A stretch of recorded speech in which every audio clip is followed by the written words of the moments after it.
Welcome to the channel. Annie Collins here for Rosie Studios Creative Club. Today we're going to create this card featuring the Hello It's Me collection. We're going to use the 6x6 paper pad, and we're going to use this paper here, the typewriter keys, and the one next to it, which looks like a page that's been typed on. The ephemera pack, we're going to use the ephemera pack for our little typewriter, this cluster of flowers, the dragonfly, and I think the heart as well. Then from our sentiments pack, we're going to use the sentiment that reads one of a kind, which is right here. So we'll use that for our card. I'm going to move this out of our way so the camera can focus on what we're doing.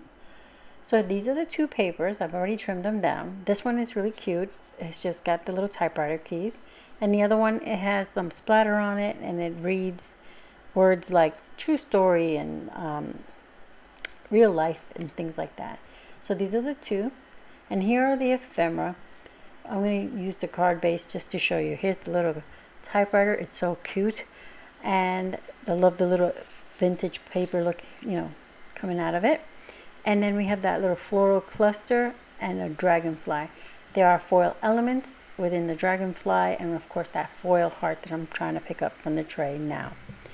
This collection does have foil throughout, so I'm bringing in some gold foil washi from my stash to add to this. So it's nice and thin, quick and easy to use, and I'm going to bring in some gold confetti. So here's our card base. This is also from Rosie Studio, and it's an A2 size, 4 1/4 by 5 1/2.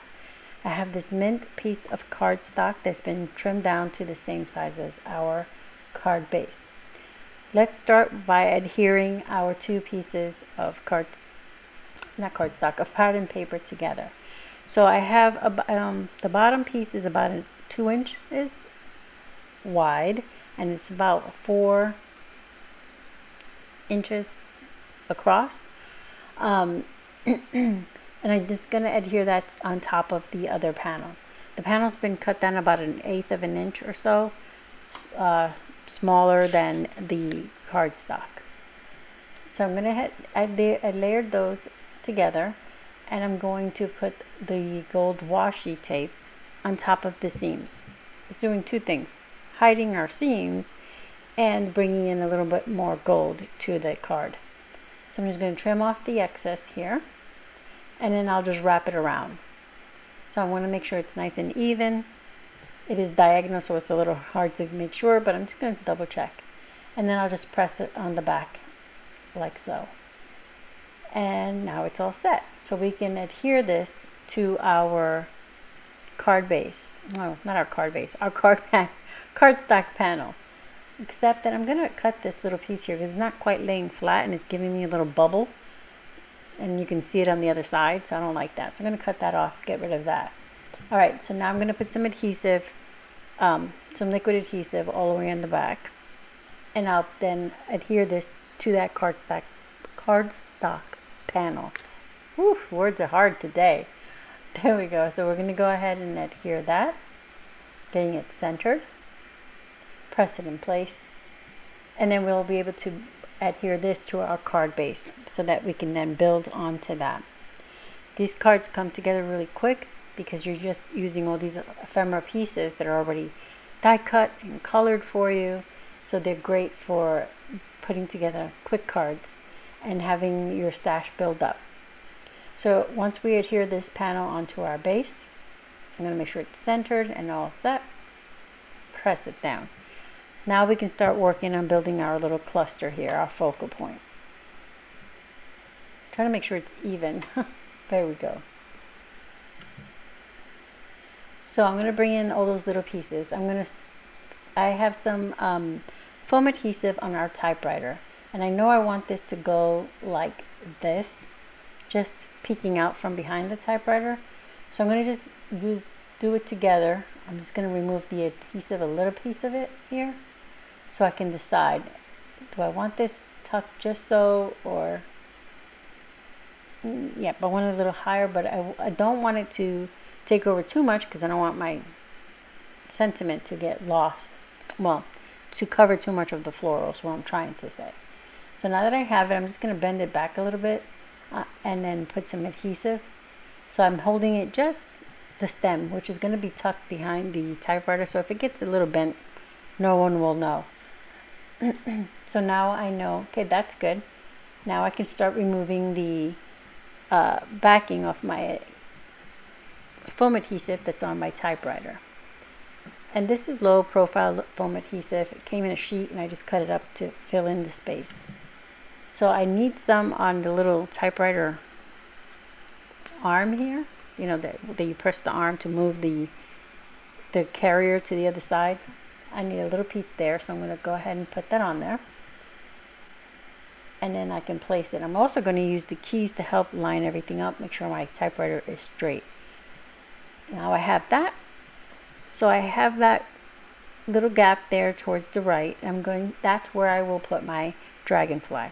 I have the wings slightly curled, and I put a little bit of foam adhesive behind my wings so that it just sits curled up onto the side. So that foiled heart, I adhered to the center of the typewriter paper that's coming out. So basically I'm sending love. I'm typing out some love. And now I'm going to go ahead and put my dragonfly, like I said, to the right of the typewriter. Right there. And I'm going to press that in place. And the dragonfly has some nice foil detail to it. And then my sentiment I have on foam adhesive. I have some foam adhesive strips. I removed the backing. I'm going to just overlap it across the floral there and across my card, trying to get it straight. Once I do, I press it in place.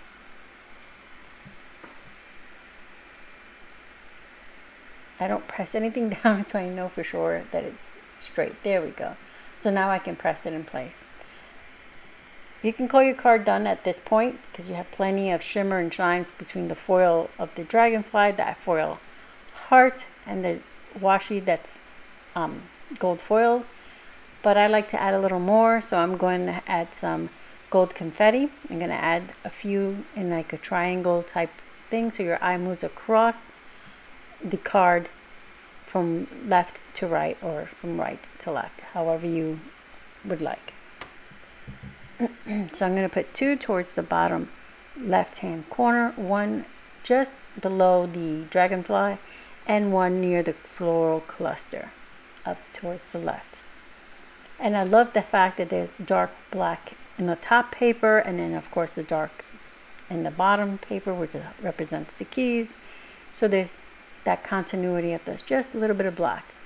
And this pattern paper, the one that has the words in the background towards the top part, has faux splatter on it. So if you would like splatter but don't like the mess of the splatter, it's already done for you. Again, let's go over the products. I used the Hello It's Me Ephemera Pack, the Hello It's Me Sentiment die cuts, and the Hello It's Me 6x6 pattern paper pad.